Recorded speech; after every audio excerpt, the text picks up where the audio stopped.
put this metal end of the arrow on this soft part of your neck and just press so you can feel it. It feels like I'm going to choke myself, and I feel a bit breathless. Just there's adrenaline running through me. My hands have got really clammy and cold. I feel almost like I'm going to be attacked.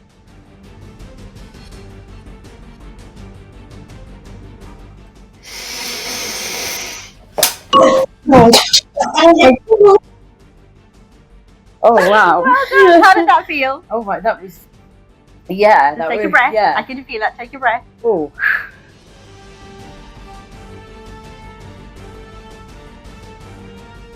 So feeling your feelings. I know. Never say sorry. No. Sorry, I'm really emotional. I'll get you tissues. Hang on. It was like something has snapped inside of me. Like you feel a vibration inside of you that just goes boof. The breaking shocked me because of the vibration that went through my body. I thought that was the end of Real Women's Stories when that arrow broke. So Sarah Jane, I'd love to know, and for you to tell all of our listeners, what is it you do? So I am an empowerment coach, self-belief coach. I help you literally put the power of self-belief into action. So let go of those limiting beliefs and step into your power. But I do it in a very unusual way. So you're holding my tool there. This is an arrow. I call them empowerment arrows. And it will help you literally put the power of self-belief into action, and you're going to have a go in a little bit. I am going to have a go in a little bit, and I've already got sweaty palms before we've even got into the interview. Yeah. So what I ask people to do is to put this metal end of the arrow on this soft part of your neck and just press so you can feel it. The idea is it's going to feel a little bit uncomfortable. Okay. And I love that face. Everyone does that. I'm doing what now? What do you ask me to do? Well, okay, so a little bit lower on that little soft bit. That's it. Yeah. And just press until it feels a bit uncomfortable. How does that feel? It feels like I'm going to choke myself, and I feel a bit breathless. I feel just there's adrenaline running through me. My hands have got really clammy and cold. I feel almost like I'm going to be attacked. So drop it for a second. Okay. And just take a breath. Yeah. And then try it again. Just do it again this second time, because now you sort of know what's going to happen. Yeah, okay. So try it again. Does it feel a little bit better? Yeah, I don't feel as fearful. I don't feel as fearful. It's like I'm just putting something against my, and now I've spoken about how I was feeling. That's actually helped me, and I could sit here with it fine. That's it. You can do it again. Yeah. So again, if you sat here for the rest of the conversation and did that, you'd be like, all right, Sarah, I've got an arrow on my neck, get over it. Yeah. Because it's about feeling uncomfortable and getting used to that sensation in our body of what it feels like, and knowing it's all right, I'm still in control, I can move the arrow away, I can step back from a situation that's making me feel uncomfortable. But the more we get used to that feeling of being uncomfortable, actually, the less we feel that, and then we can do more things and put ourselves in those new positions, because you're used to what that feels like, and you know you can survive it, and you're in control of it. Yeah. Apart from when we actually do in a second, when you stand up, it will feel a bit unusual. Yeah. So my sort of story, I suppose, I have to backpedal to explain how I got into this. I'd always been quite a positive person. I'd always had that, one door closes, another door opens kind of attitude. And then life happens as it does. And there was various things over my life, from really being aged 5 right through my sort of teens and 20s. And I got to a point where I completely lost that. I couldn't see the positive. I didn't even feel like me. I felt like I was outside of myself, watching this person go through the motions of a life and be like, that is not me. And discovered this arrow breaking. And it's all about literally putting the power of self-belief into action. I had no intention of it becoming a career. I had a nail salon. I've come from a retail background, always been in retail, but I never thought about doing that as the job.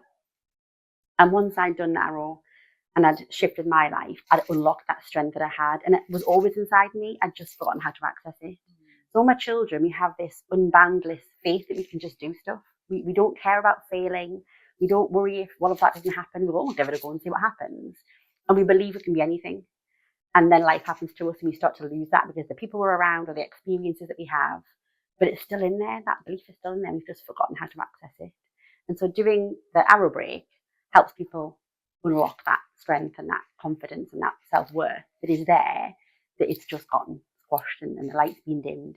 And so my mission in life is to help people shine that light again and be themselves in the most way that they can be. In life, there's always like a pivotal moment of something where we just have to stop and go, I can't live like this anymore. Like, talk me through, because this obviously didn't just happen. No, it was probably, well, I say 5 years in the making. It was probably 45 years in the making, really, realistically. So I guess it started when I was 5. My mum left, as we touched on, when I was 5-year-old, which, like we said, back then it didn't happen. And so I came from a broken home, which is the most awful term, but that's what we called it back then. And so I was always different. There was always something different about me. And unbeknown to me as an adult, that 5-year-old me had made a ridiculous promise to myself that when I grow up and have children, my child won't come from a broken home. And I had locked that away somewhere and made that promise to myself. Fast forward 30 plus years, and I struggled with fertility. So couldn't get pregnant. Went through a lot of IVF, a lot of really being poorly on all the treatments to try and get pregnant. And got to the point where I thought it wasn't going to happen. And then by the grace of God, we got pregnant. It was unbelievable. And I have the most gorgeous little boy now who is my absolute world. And I had everything I thought I ever wanted. I always wanted to be a mum. I had got married to my best friend. We'd been friends for years and years. And we got married. It was everything I could have wanted until it wasn't. And I struggled at first, I guess, being that perfect mum. There is no such thing, obviously. But again, whoever they are out there, you've got to do this and you should do that. I've banned the word should from my vocabulary now. If you're around me, you can't say should. Sadly, my marriage broke down. I'll not share his side of the story, but the marriage broke down. How did you approach the marriage situation? Because I think, with the mindset that you have, with the tools that you teach people, and I'm sitting here going, I know this marriage isn't right, be it because of them or me. What's the first thing that you would suggest that somebody does, either with their mindset or the actions that they could take? So I think that for me, the first thing was to know, to accept that, right, this needs to change. That's the hardest bit in anything, is to go, this isn't not working, and to accept that and sit with it and feel it. Because once you accept something, you can do something about it. If you're still resisting it, then no matter what action you take, you'll still go back to it. So sit and accept, and then say it out loud, whether it's to yourself in a mirror or to a trusted friend. Say it out loud, because our brain, and it's scientifically proven, but our brain believes something more if you say it out loud. And if you write it down, it believes it even more. Which I don't need to tell you that. But so tell somebody, and then look at, right, what do I want my life to look like? What is not happy? What am I not happy with? What isn't working? And what do I want instead? How do I get that solution? How do I get that thing that I want? Because you may find that once you actually say it out loud and then you approach the conversation, that person might be thinking exactly the same as you, and then it becomes more of how can we work towards this together, as opposed to as in conflict with each other, which I think, back in a lot of marriages happen like that. And I have heard that a lot more people are successfully breaking away from each other and realizing this is not right for either of us. And I think with age that comes, because we change as people. Absolutely. And that's okay. And I think there used to be this big stigma against, we've all got to stay together, and if you get divorced, it's a failure. I don't think it is. And I think that a lot of marriages do break up because we change through the decades. We change as people through the decades, and especially I think as women we do. Tell me about this, because this is what I'm really interested in. So let's just hold this up for anybody who can't see. So it says, practically positive in every way. Be you, believe in yourself. And this is... So this is the arrow board. This is the arrow board. Yeah. So there's a couple of things. The reason mine is a hexagon shape. So most people that do this will do it. It is just a round slice of wood that they use. I want to put a visual on to help people focus on that absolute message. But the reason mine is this shape is a little bumblebee you will see here. Is my topper token is a bee. So if you don't know what a topper token is, it's that thing that you see where you know you're in the right place. So it could be a robin that flew up earlier on. Some people it's a balloon or a kite or a particular animal. You'll just see it in a picture and go, oh, I just feel good. It's just, I'm in the right place. And we'll all have them at various things. And some people pay attention and some people don't. Mine is a bumblebee, because a bumblebee shouldn't fly.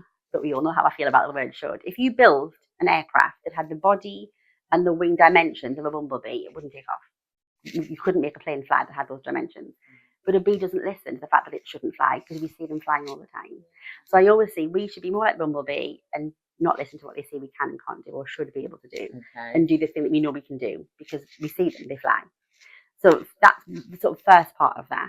And it's about getting people to really look at, right, what is that? What is me? Not what does anybody else think I should be? What does society say? What do I think I should be to please other people? What do I truly want? What is my thing for me? And just stop being that, whatever it is. But the reason I have the board, so this is the other end of the arrow, which is the most amazing bit. I can get it in camera so you can see it. So these are proper archery arrows. They're not trick arrows. People often say that, is it a trick arrow? Is it specially made for doing it? It's a proper wooden arrow. So if you went and did, like a bow and archery lesson, these are training arrows. They've got a metal tip, although they're rounded. So it would hurt if it hit you. But yeah, you would fire it. It would stick into a board if you fired it on an arch. So what I get people to do is I'm going to ask you to do is put it between your hands, so palm to palm, and just give it a press and just feel that is, it's quite tough, it's quite hard, and it's not going to really do a lot. Get away, and if you look at your hand, you've got a slight mark now where you've pressed off the end. Have. So in life, sometimes we'll come up against something that no matter how hard we try, it's just insurpassable. We just can't get past it. And actually, we just keep trying. What happens is we end up hurt physically and or emotionally because we're just not going to get past it. However, if you come at it from a different direction, so instead of holding like that, we're going to twist the arrow and you're going to put it on the soft part of your neck. Right. If you come at it from a different direction, it breaks. Just pop the arrow into this soft part. So just hold it in your hand and just sort of press it into the soft part of your neck. And it will feel uncomfortable. You're like, oh, I don't really like it. It feels a bit uncomfortable. And it's just not nice. So you can drop it again. The more we can get used to that feeling uncomfortable, the less uncomfortable we actually become. And it's amazing because we do something else that's new. We're like, I can handle this. It's all right. So that's the second lesson, is to come at it from a different direction and to make yourself feel a little bit uncomfortable. The third step is just putting that power into belief. So it's taking that first step. And it's just one step. We haven't got to worry about, like I say, where we're going. What is the next step? And so what I get people to do is to write what they want to step into or what they want to let go of. So it can be a limiting belief that you get told. So people will be shocked to hear this because you're sitting down. At school, people said I talk too much. I mean, did they know me at all? Did they know me at all?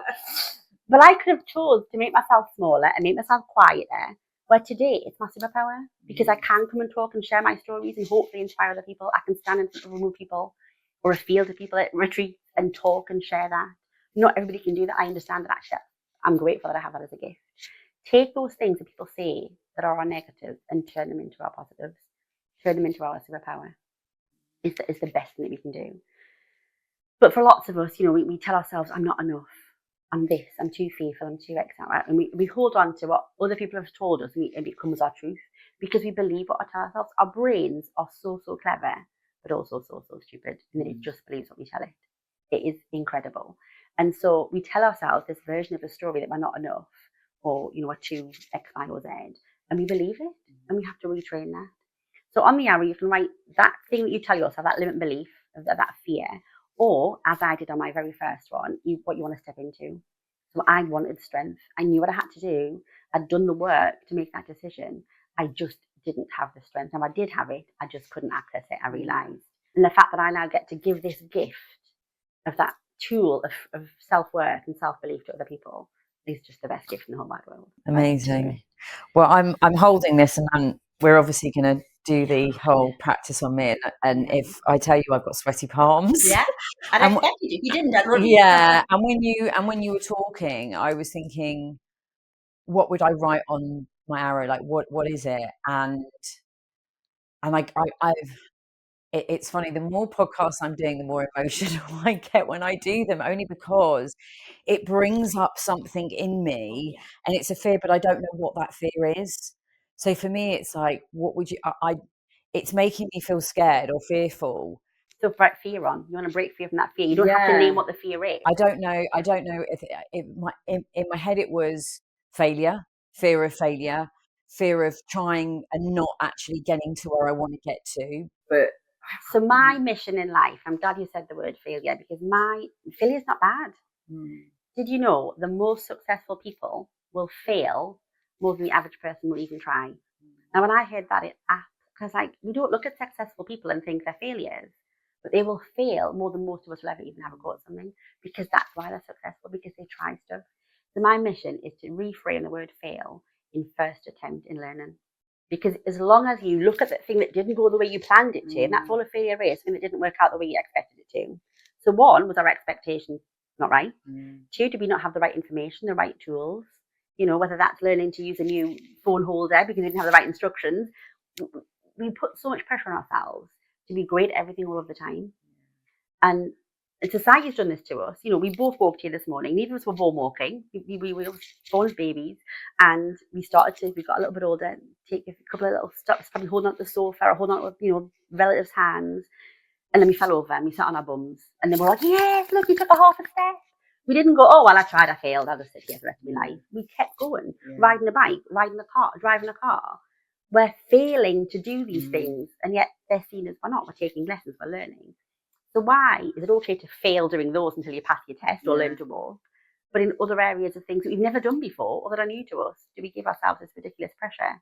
Oh, I can't possibly fail. Well, why? Because that's how you learn. That's how you get better. I think I'd like to reframe, as you've been talking, and yes, I have had failures in my life. My marriage, I've had a lot of things haven't gone the way that I'd planned. So maybe it's more, if I want to step into, it's more, I want to believe, which is what you've got in here. It's more, I want to believe in myself, in me. So I'm going to get you to step back. You've written your word on your arrow. I've written the word believe. Okay. So you are stepping into this. You have that self-belief inside of you. Okay. You've just forgotten how to access it.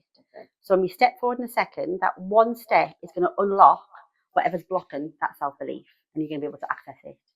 So I want you to think about all the things you're not doing today that tomorrow you can just do without question.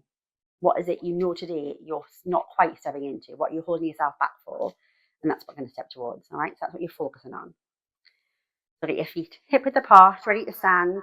Okay. We're going to take 3 deep breaths. You breathe in, nice big deep breath in and out. On the third breath, once the arrow's in place, you're going to step towards me and focus on that belief. You're just unlocking whatever is stopping you accessing it.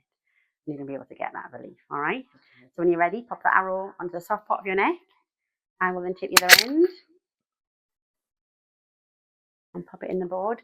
So I will not step forward. I am not doing anything. Drop your hands, which will feel a bit uncomfortable. So just give yourself a second. Think about what this means to you. Okay? What are you doing tomorrow, next week, next month that you're not doing today? And that's what you're stepping into. All right? When you're ready, 3 big deep breaths.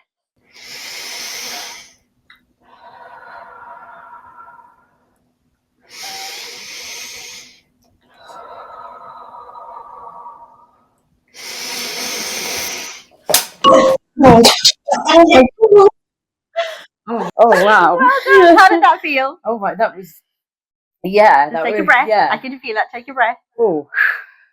I'm just going to grab the arrow that literally has snapped clean in two. But look where it snapped. Right across the way you've written it. So these arrows, I don't know how it works. They break in 2, 3, 4, 5 pieces.